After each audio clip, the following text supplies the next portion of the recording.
আসসালামু আলাইকুম, কেমন আছেন সবাই? আমরা আল্লাহর রহমতে ভালো আছি। আর এই যে আমার ছোটুর হচ্ছে সাইকেলের দুই পাশের যে সাপোর্টের যে চাকাটা থাকে ওই চাকাটা খুলে দেওয়া হয়েছে। ওকে এখন সাইকেল চালানো শেখার আর কি ট্রেনিং দিচ্ছে ইউসুফ ভাই। আমার বড়টাকেও ইউসুফ ভাই শিখাইছে। এটা হচ্ছে ছোটুর প্রথম দিন। এই যে ও বারবার শুধু এরকম করে পড়ে যাচ্ছিল, একের পর এক আর কি বাধা খাচ্ছিল। ভয় পাচ্ছিল বেশি যে আমি শিখবো না। তো আমার বড় ছেলের জন্য যে গার্ডগুলো কেনা ছিল, তো এটা তো আর পরে না, পরে একদমই ইউজ করেনি, একটা দিনের জন্যও না। পরে ভাবলাম তাহলে ছোটোটাকে দিয়ে আর কি টাকাটা উসুল করি। পরে ছোট ছেলে পড়ে এই যে সাইকেল চালানো শিখছে। প্রথম দিনে টুকটুক করে একটু পারছিল, কিন্তু তারপরেও খুব ঝামেলা করছিল। আর হচ্ছে যখন ওর সাইকেল চালানো প্রায় শেখা হয়ে গেছে, এটা কয়েকদিন আগের ভিডিও, তো হচ্ছে সাইকেল চালাতে যেয়ে রাস্তার উপর থেকে এমনভাবে মেন রোডের উপর পড়ে গেছে যে আমার ভিডিওতে খেয়াল করলে দেখা যাবে ম্যানহোলের আর কি রাস্তার উপরে যে কাজ করছিল ওইখানটা পড়ে গেছিলো। ভাগ্য ভালো মাথায় ফাটেনি। তো ওদেরকে নিয়ে আমি এবার পরে হাঁটতে বের হলাম সাইকেল চালানো শেখার পরে, চলো একটু হেঁটে আসি। তো ওই দুটা ছেলে খুব সুন্দর করে ফুটবল খেলছিল। তো ডলফিন এই ম্যাচটা দেখে ছোট জিজ্ঞেস করছে, মা দেখো এই যে ডলফিন এটা কি? আমি ওকে এখন বললাম যে ম্যাচ। ও এখন ম্যাচ বলতে খেলার ম্যাচও বোঝায়, আবার ফায়ার বক্স এখন ও বুঝতে পারতেছে না যে এটা দিয়ে খেলে, এটা দিয়েই হচ্ছে ম্যাচ, যে খেলার যে খেলা হয় সেটাকেই ম্যাচ বলে, এটা ফায়ার বক্স। আর এটা হচ্ছে ওর দ্বিতীয় দিন। তো আর কি আল্লাহর কাছে যে কথা বলতেছিলাম, আল্লাহর কাছে অশেষ শুক্রিয়া, লক্ষ লক্ষ কোটি কোটি শুক্রিয়া যে এখান থেকে যেভাবে পড়ছিল সবাই খুব ভয় পেয়ে গেছিলো। ওর বাবাও তো আমাকে, ওর বাবাও নিচে ছিল, ওর বাবা আমার কাছে সেই ছবি তুলে পাঠাইছে যে কোথায় পড়ে গেছিলো। অল্পের জন্য হচ্ছে মাথায় আর কি লাগেনি, এই ইসের সেফটি ট্যাঙ্কির হচ্ছে ওই কী বলবো ঢালাইটা, তাহলে লাগলে একদম শেষ হয়ে যেত মাথাটা। হালকা একটু ছুলের মতো গেছে, খুব পড়ে গেছে আর কি, খুব ব্যথা পেয়েছিল, পুরো একদম কাদা টাদা মেখে। তার পরের দিন আমরা হচ্ছে আর কি 3-4 দিনের ভিডিও মিলে এটা, পিছনে কি জঙ্গলি অবস্থা, সামনে কত সুন্দর দৃশ্য। প্রায় আমাদের এখানে যাওয়া হয় তুরাগ নদীর পাড়ে, যে চুপচাপ সবাই মিলে আমরা বসে থাকি, বাচ্চা কাচ্চা একটু খেলাধুলা করে, রাস্তা দিয়ে দৌড় দেয়, আমরা ওখানে বসে একটু বাদাম টাদাম খাই, গল্প টল্প করি, বিভিন্ন বিষয় নিয়ে আলাপ আলোচনা হয়। যেখানেই বসে থেকে আলোচনা হয় না কেন সেখানেই বন্যাপুর কথা আসে। আর এখন তো সাথে যোগ হয়েছে ছোট আন্টির কথা। এই দুইজন মানুষ চলে যাওয়ার কারণে কেমন যেন মনটা সারাক্ষণ উদাসীন থাকে। যখনই ভাবি যে এত সুন্দর আকাশ আমি দেখছি, আমার বন্যাপু আর আমার আন্টি দেখতে পাচ্ছে না, একটা সময় আমিও দেখতে পারবো না, এরকম করে এটাই নিয়ম। তারপরেও না মানতে খুব কষ্ট হয়, খুব খারাপ লাগে। আর বন্যাপুর চলে যাওয়াটা তো আমরা তো কেউ বুঝতেই পারি না যে এইভাবে চলে যাওয়া হবে। আন্টির চলে যাওয়াটাও না কেউ আমরা একদম চোখের পলকে কী দিয়ে কী হয়ে গেল আমরা কেউ কিছু বুঝে উঠতেই পারলাম না। যাই হোক, আল্লাহ পাক রব্বুল আলামিন তাদেরকে বেহেশতে নসিব করুক, এই আর কি।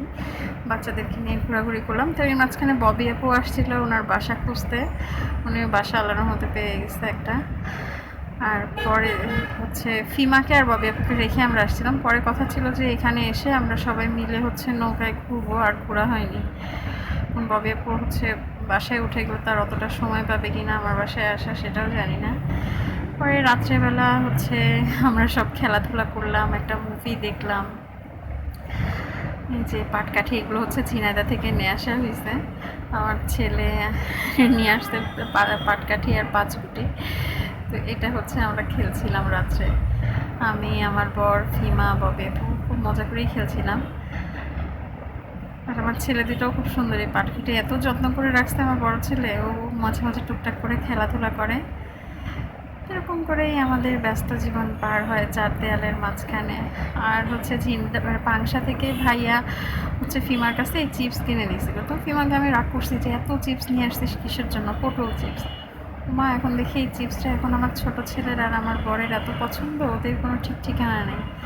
রাত্রে 12টা-1টার সময় যদি টিভি দেখে বা এমনি ঘুম আসছে না জেগে আসতে, বলবে ভেজে দিতে হবে, বিকেলবেলা ভেজে দিতে হবে, এইরকম। এটা হচ্ছে রাত 12টার ভিডিও। হচ্ছে এত পরিমাণ মাছি হয়েছে, এই যে। আর এই মাছির এটা নিয়ে সকালবেলা থেকে আমি একবার হচ্ছে এই জায়গায়, একবার ওই জায়গায়, একবার খাবার টেবিলের উপর মাছি মারার ওষুধ নিয়ে দৌড়াচ্ছি, আর মরলেও কতগুলো। আমি এটাকে দেখে আবার এখানে দিলাম, দেখা যাক কী হয়। আর আমি হচ্ছে আজকে গাজরের হালুয়া বানাচ্ছি। আম্মুর কাছে ফোন দিয়ে শুনছিলাম যে আম্মু বলে দাও, মনে থাকে না আমার। আর এদিকে হচ্ছে আম্মু মাছ পাঠাইছিল, কাঁচা মাছ, সেটা হচ্ছে রান্না বসাই দিচ্ছি। পাবদা মাছ, নদীর পাবদা, আর ভাতটা প্রায় হয়ে গেছে।